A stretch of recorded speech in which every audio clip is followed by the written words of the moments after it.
We are quite early. Most of them who don't attend the home choir come around 7. So I'll wait for them a little while, but I can begin by reading a little bit of Savitri to you, because this book of the Double Twilight is extremely powerful. And I'm going to read from book 11 tonight, but I can begin just sharing with all of you this magnificent passage.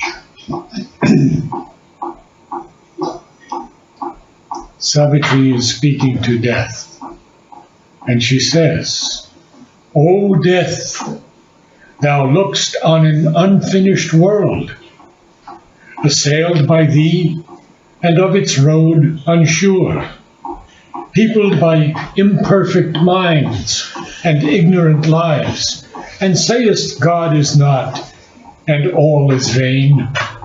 How shall the child already be the man? Because he is infant, shall he never grow? Because he is ignorant, shall he never learn?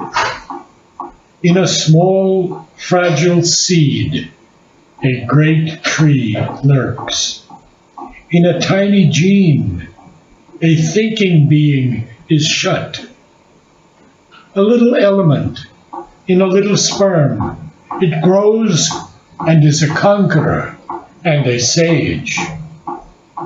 Then wilt thou spew out, Death, God's mystic truth, deny the occult, spiritual miracle?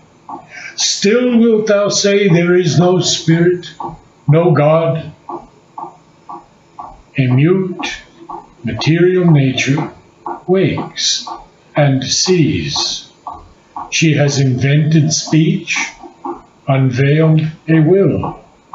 Something there waits beyond, towards which she strives. Something surrounds her, into which she grows, to uncover the spirit, to change back into God, to exceed herself is her transcendent task.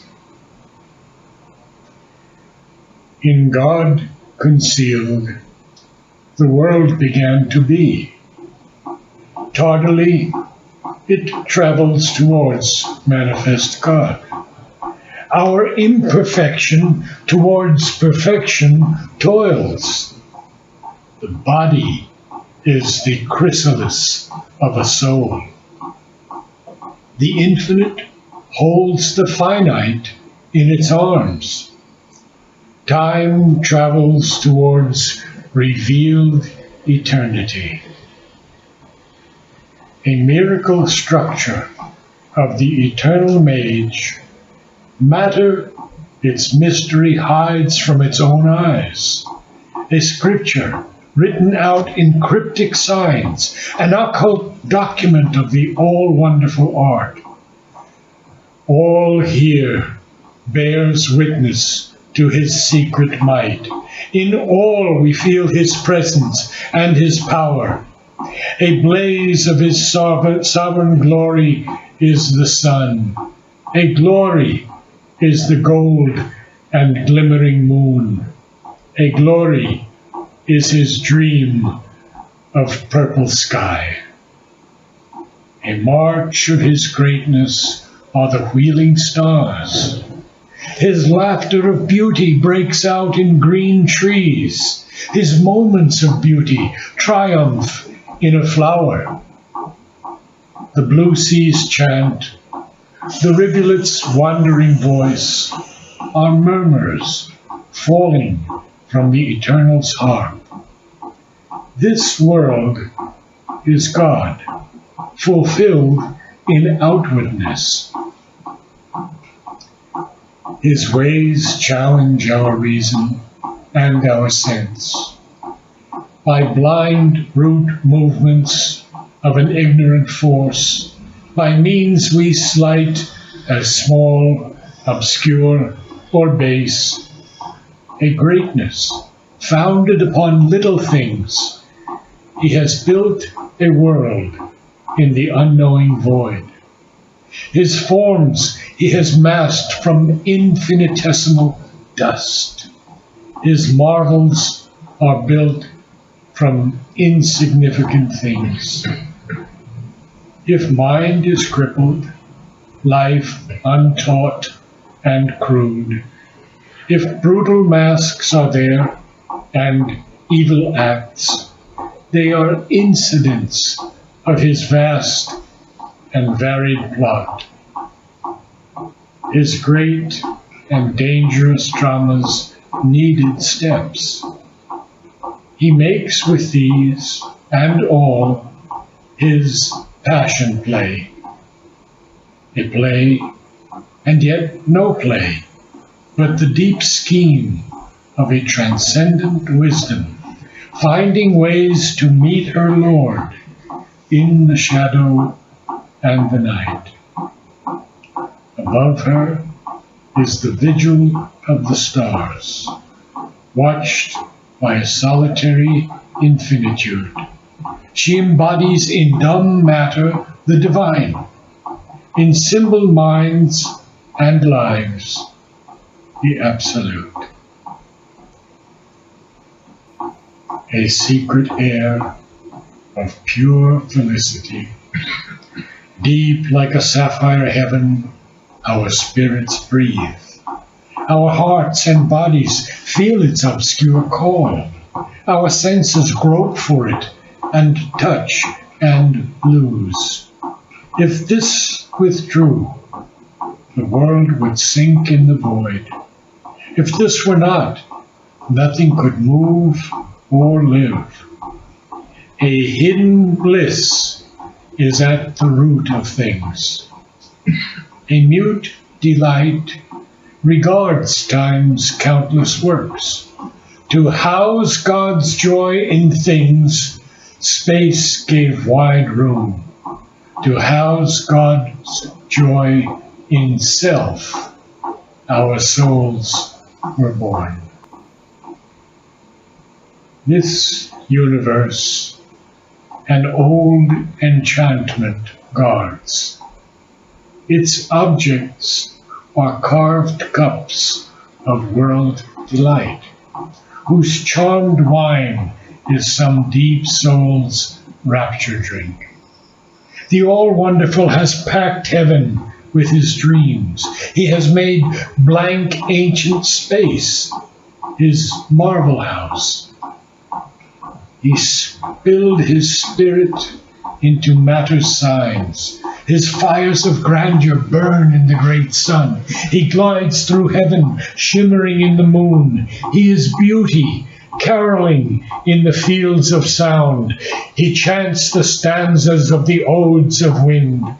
He is silence, watching the stars at night.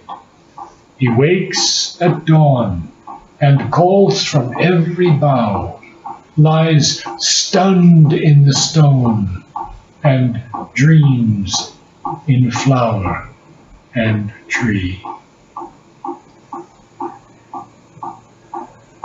Even in this labor and dolor of ignorance, on the hard, perilous ground of difficult earth, in spite of death and evil circumstances, a will to live persists, a joy to be. There is a joy in all that meets the sense, a joy in all experience of the soul, a joy in evil and a joy in good, a joy in virtue and a joy in sin. Indifferent to the threat of karmic law, joy dares to grow upon forbidden soil. Its sap runs through the plant and flowers of pain. It thrills with the drama of fate and tragic doom. It tears its food from sorrow and ecstasy. on danger and difficulty whets its strength. It wallows with the reptile and the worm, and lifts its head an equal of the stars. It shares the fairies' dance, dines with the gnome.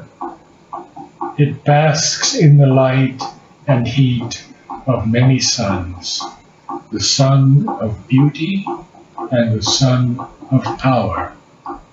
Flatter and foster it with golden beams. It grows towards the Titan and the God.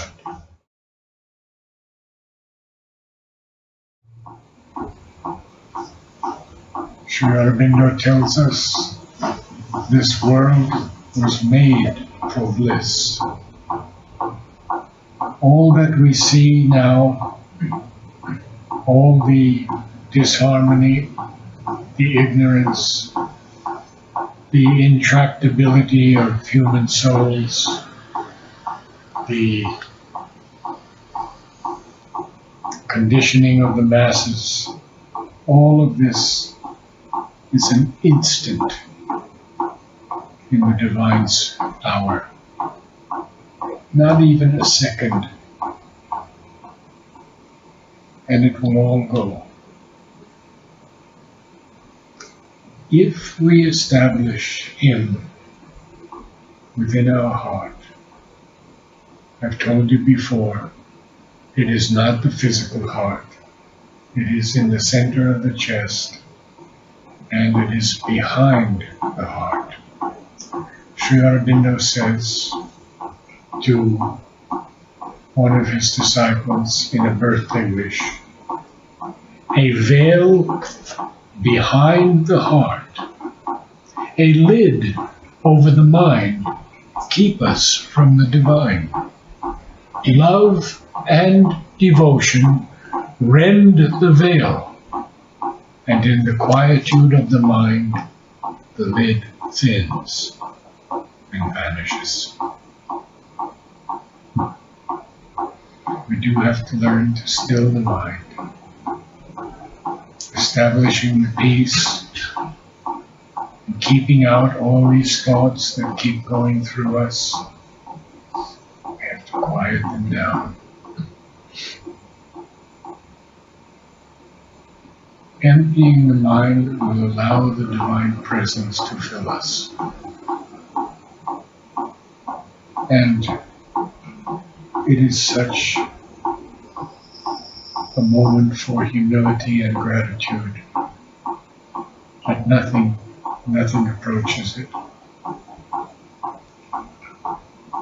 Those of you who have even had the slightest opening of the psychic being will understand this.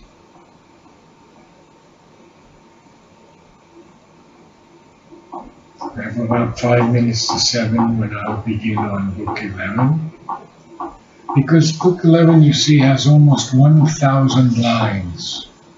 I've mentioned that before to you. And it is Sri Aurobindo telling us what is going to be, how this world is going to enter into the divine consciousness, and the life divine is going to establish itself on this earth. We have only to read that, and we are so moved by the vision he has given us of the future.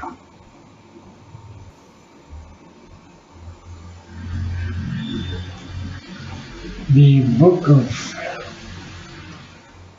the everlasting day has only one canto, and that canto is the eternal day, the soul's choice, and the supreme consummation.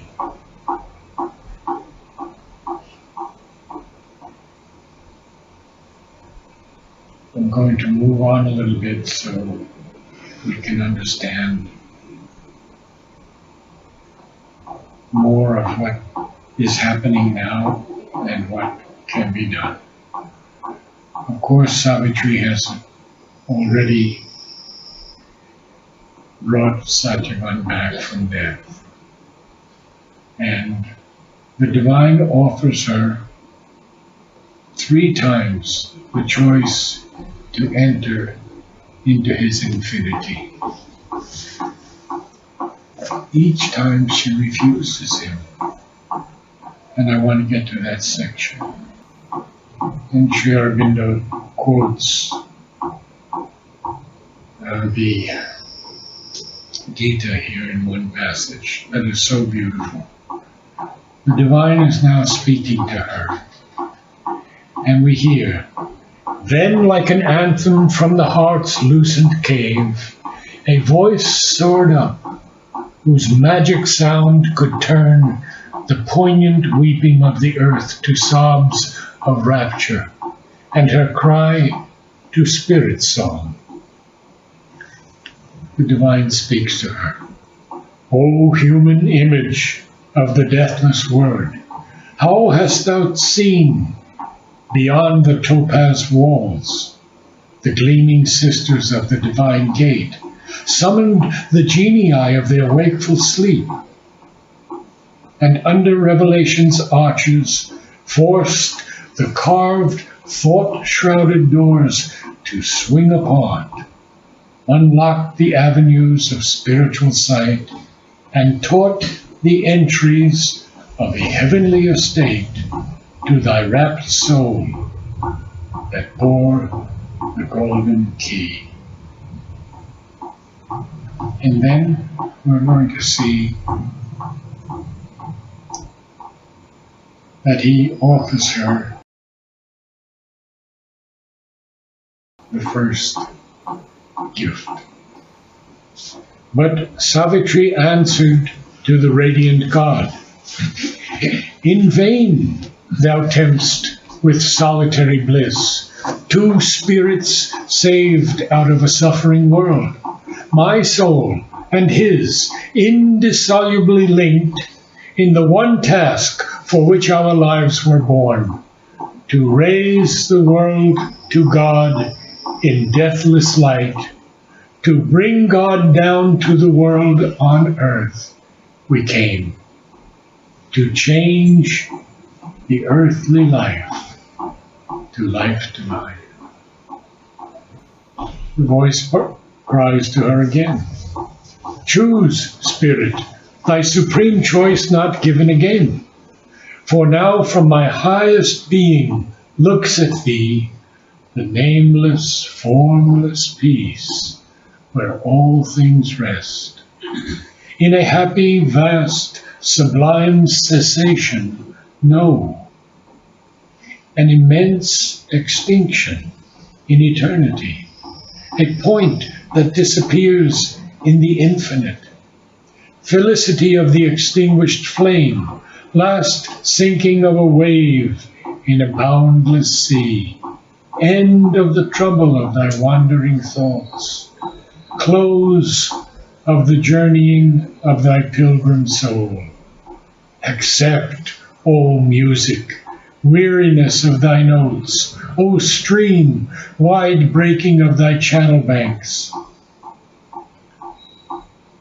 The moments fell into eternity, but someone yearned within a bosom unknown, and silently the woman's heart replied,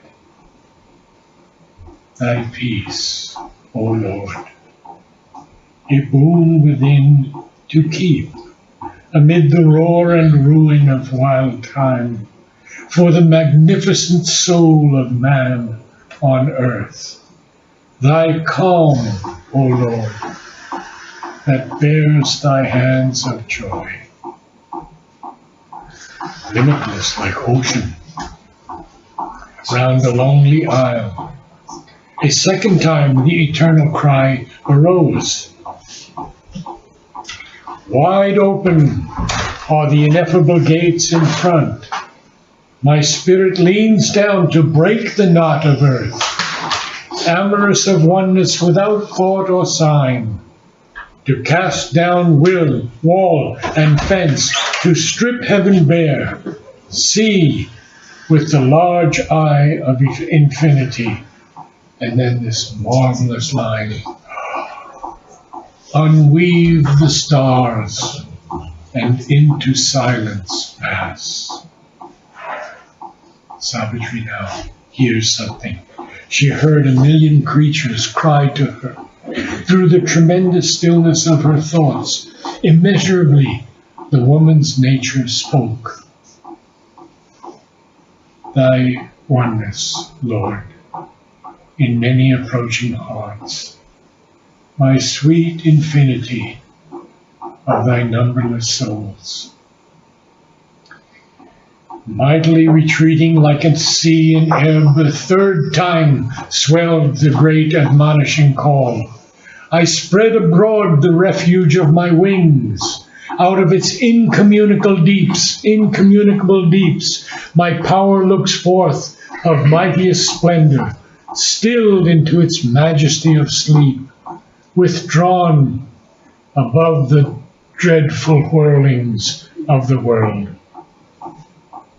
A sob of things was answered to the voice, and passionately the woman's heart replied, Thy energy, Lord, to seize on woman and man, to take all things and creatures in their grief and gather them into a mother's arms. The Lord speaks to her again, and she ends. Then all the woman yearningly replied, Thy embrace, which rends the living knot of pain, thy joy, O Lord, in which all creatures breathe, thy magic flowing waters of deep love, thy sweetness, give to me for earth and men.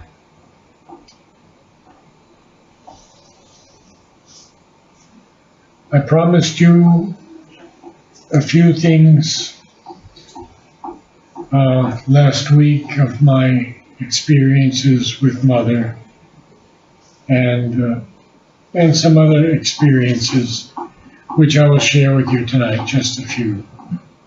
My wife, Mary Helen, and I are in a place that seems like a fine hotel, and we are going to our room. We needed a lion, so someone called and a company sent a lion. The lion came through the hall to the door. It was huge, but young. As the door opened out and not in, it was reluctant to go in. But I eased it open, and when he saw that he could go in, he went in. He sat down, and I called Mary Helen and said, "Oh, look at this." Because the lion was sweetly and happily licking my chest. And after he had licked me a number of times, he fell asleep immediately in my arms with his muzzle against my chest. Sri Aurobindo wrote, "The lion indicates force and courage and strength and power." This is a dream that I didn't really finish last week, and it was a very, very special dream. It happened in 2001, 20 years ago. Awaking from a dream in which I am trying to reach a destination at a beach town. I stop at a stand and have some bread and a cheese sandwich a man makes for me. Then his wife meets me and we talk. As I am leaving, she tells me her name, Barbara, but I feel it is Rajuta. Rajuta is the lady who used to take care of all the Americans who came to the ashram. Prior to this, I have been with Mother. This is the first time I can recall clearly meeting Mother in many years. She was all tenderness, and she held me, and I felt her love wash over me. I knew at that moment that I was truly with Mother. Then, while still holding me close, she put her hand on my head and uttered what seemed to me a magic incantation in an ancient tongue I had never heard before. When she finished, she said, "In the next 3 or 4 days, your head will fall off. Do not be concerned. Just let it happen." I knew immediately that it was not my physical head, and that Mother had made an opening. I wept the psychic tears as I had wept them when I saw her for the last time on July 29, 1972, when she spoke her last words to me. "Look at your card." And there was the name Narad. One word kept vibrating in my head for several minutes: Muladhara. I told Mother that I had saved some money for her, but she seemed to pretend that she either had not heard me clearly, I don't recall, but then she said that I should use it to take care of Shally and felt implied Mary Helen. In Mother's atmosphere, there were no longer any problems. All the difficulties of the nature that I confront here on the physical plane were dissipated. And although I seemed to sense others around, especially Mary Helen somewhere near, I was alone with Mother in deep and quiet joy. Mother's body seemed to be as we knew her. The feeling of her form had not changed, nor had her sweetness and intimacy. But her body was fluid and could be anywhere instantaneously.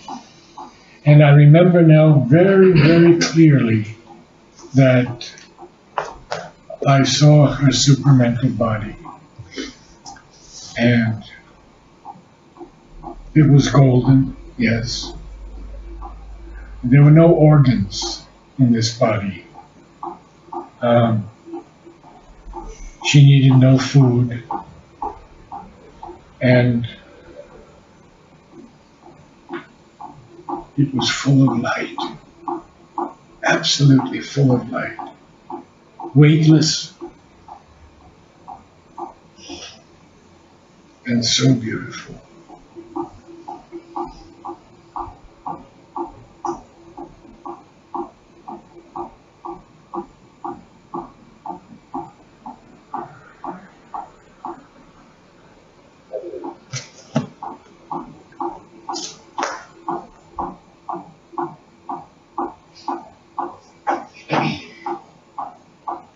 Here I speak about her body again in another dream in January 2001.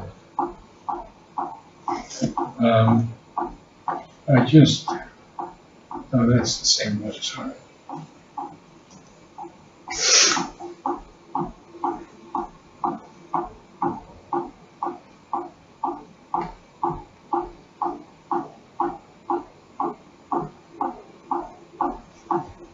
I share a poem I wrote to you around that time. Sons of light, weep not, O world, more tales of woe, for I have grief enough to bear. Bundled on my back I go, remembering the few and fair that I was privileged to know, who walk no more beside us here, accepting blessings they bestow, when in the silence they appear, or in our dreams to ebb and flow beyond the consciousness of time. I hear their voices, soft and low, like music or a perfect rhyme, exhorting us to find the way lifting us from night to day, through pain and loss. This truth I know. We are sons of light. Towards the light we go. All right, back to book 11 and its extraordinary passages. Now we're going to go through what Sri Aurobindo is telling us is our way to God and to realization. O Savitri, thou art my spirit's power, the revealing voice of my immortal word, the face of truth on the roads of time, pointing to the souls of men, the routes to God.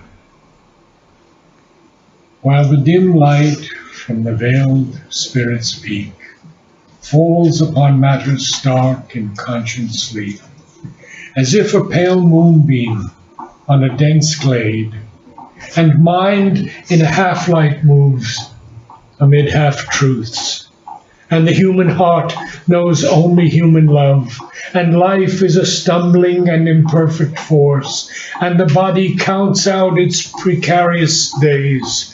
You shall be born into man's dubious hours, in forms that hide the soul's divinity, and show through veils of the earth's doubting air my glory, breaking as through clouds a sun, or burning like a rare and inward fire, and with my nameless influence fill men's lives. Yet shall they look up as to peaks of God, and feel God like a circumambient air, and rest on God as on a motionless base. Yet shall there glow on mind like a horned moon, the Spirit's crescent splendor in pale skies, and light man's life upon his Godward road. But more there is concealed in God's beyond, that shall one day reveal its hidden face. Now mind is all, and its uncertain ray, now mind is all, and its uncertain ray. Mind is the leader of the body and life. Mind, the thought-driven chariot of the soul, carrying the luminous wanderer in the night to vistas of a far uncertain dawn, to the end of the spirit's fathomless desire, to its dream of absolute truth and utter bliss. I go a little further. There is a fire on the apex of the worlds. There is a house of the Eternal's light. There is an infinite truth and absolute power. The Spirit's mightiness shall cast off its mask. Its greatness shall be felt, shaping the world's course. It shall be seen in its own veilless beams, a star rising from the inconscious night, a sun climbing to supernature's peak. Now, this is important, so important for all of us, what he is going to say now. Abandoning the dubious middle way, a few shall glimpse the miraculous origin, and some shall feel in you the secret force, and they shall turn to meet a nameless tread, adventurers into a mightier day. Ascending out of the limiting breadths of mind, they shall discover the world's huge design and step into the truth, the right, the vast. You shall reveal to them the hidden eternities, the breadth of infinitudes not yet revealed, some rapture of the bliss that made the world, some rush of the force of God's omnipotence, some beam of the omniscient mystery.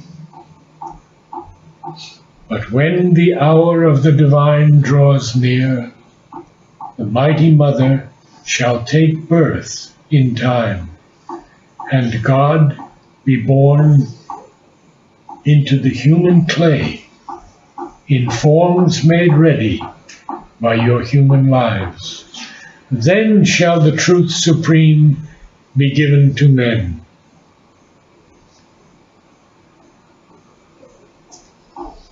I'll continue a little further. Some shall be made the glory's receptacles, and vehicles of the Eternal's luminous power. These are the high forerunners, the heads of time, the great deliverers of earthbound mind, the high transfigurers of human clay, the firstborn of a new supernal race. The incarnate dual power shall open God's door. Eternal supermind touch earthly time. The Superman shall wake in mortal man and manifest the hidden demigod, or grow into the godlight and God force, revealing the secret deity in the cave. Then shall the earth be touched by the Supreme. His bright, unveiled transcendence shall illumine the mind and heart, and force the life and act to interpret his inexpressible mystery. Then shall the embodied being live as one, who is a thought, a will of the divine, a mask or robe of his divinity, an instrument and partner of his force, a point or line drawn in the infinite, a manifest of the imperishable.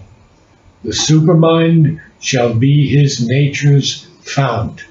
The Eternal's truth shall mold his thoughts and acts. The Eternal's truth shall be his light and guide.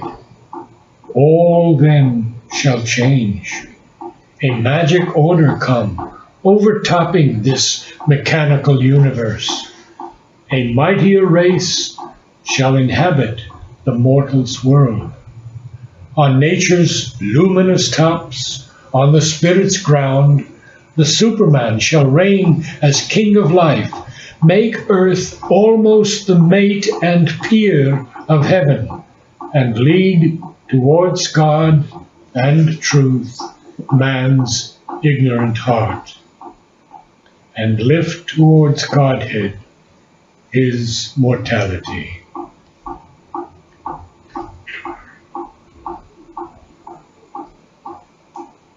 Then, in the process of evolving time, all shall be drawn into a single plan. A divine harmony shall be earth's law. Beauty and joy remold her way to live. Even the body shall remember God. Nature shall draw back from mortality, and spirit's fires shall guide the earth's blind force. Knowledge shall bring into the aspirant thought a high proximity to truth and God. The supermind shall claim the world for light, and thrill with love of God the enamored heart, and place light's crown on nature's lifted head, and found light's reign on her unshaking base. A greater truth than earth's shall roof in earth, and shed its sunlight on the roads of mind. A power infallible shall lead the thought. A seeing puissance govern life and act. In earthly hearts kindle the immortal's fire. A soul shall wake in the unconscious house. The mind shall be God vision's tabernacle, the body intuition's instrument, and life a channel for God's visible power. All earth shall be the Spirit's manifest home. Hidden no more by the body and the life, hidden no more by the mind's ignorance, an unerring hand shall shape, event, and act. And just a couple more lines, then we'll close.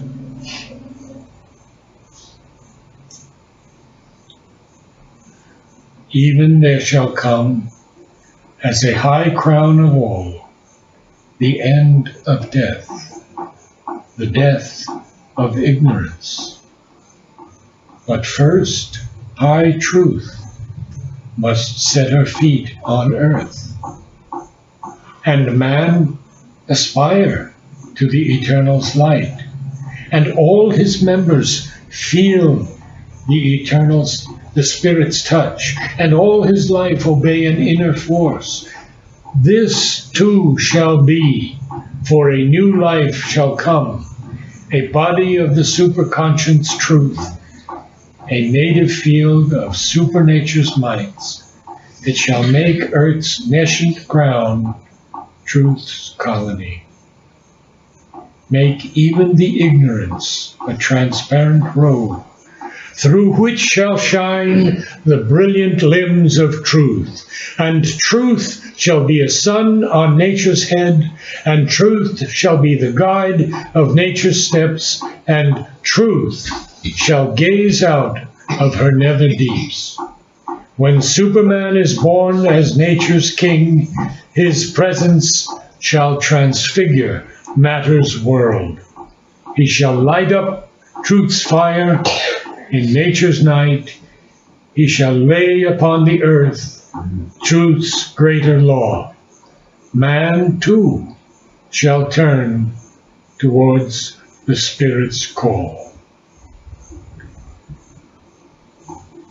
This is the first time I have read anything to you, shared anything of Savitri at great length. And I ask Sri Aurobindo to allow it to enter into you, to become a part of your lives, to manifest this love, this peace, this joy, this eternal presence, this human unity, this sacredness of soul and soul. Namaste. Namaste. Namaste. Namaste.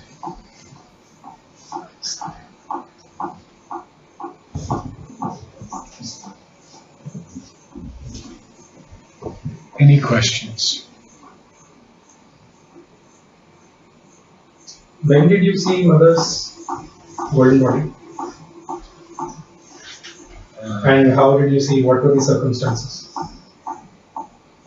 It was in a vision.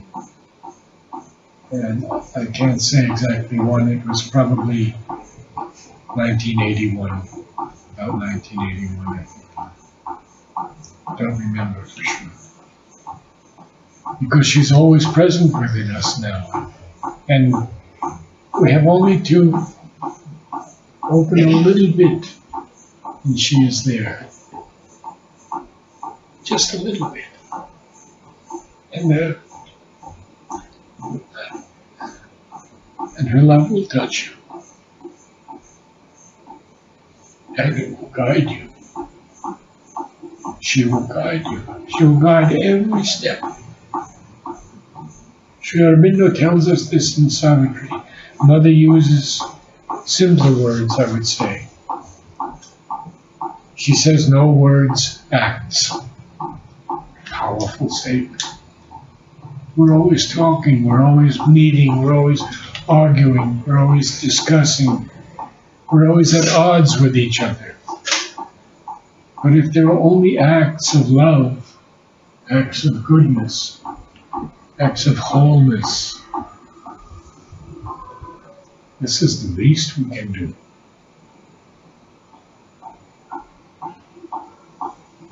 We are truly her children, and must be even as her. Our human self, we must become divine.